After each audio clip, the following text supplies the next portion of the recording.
মাছ ভাজা কে কে খেতে ভালোবাসো গো? এই দেখো, আমি ভাজা করছি না, আমি করছি পুঁটি মাছের চচ্চড়ি, বুঝেছ? পুঁটি মাছের চচ্চড়ি। আর পুঁটি মাছ খেতে কে কে ভালোবাসা? আমার তো হেভি লাগে গো।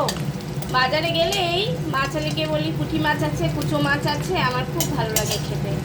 আর এদিকে কি করব, এদিকে হচ্ছে তোমার ছেলেরা তো মাছ খায় না, তোমরা তো জানোই, মানে এই মাছ ভালোবাসে না। ওই কাতল মাছ, দই কাতল টাতল করে দিলে সেই সব ভেটকি, চিলি ভেটকি, এগুলা মানে ওদের হচ্ছে সব নবাবই খাওয়া, বুঝছো তো আমার ছেলেদের, তো ওইগুলি খাবে। তাই এদিকে দেখো করব হচ্ছে তোমার চিকেন, আর হচ্ছে ওদের একটু চিকেন করে দিব, আর তোমার আমরা করব পুঁটি মাছের চচ্চড়ি, ডাল, আর দেখি উচ্ছে আলু ভাজা করি নাকি সেটা করব। আর এই কটা পুঁটি মাছই আছে, এ কটা ভাজা হলেই হয়ে যায়।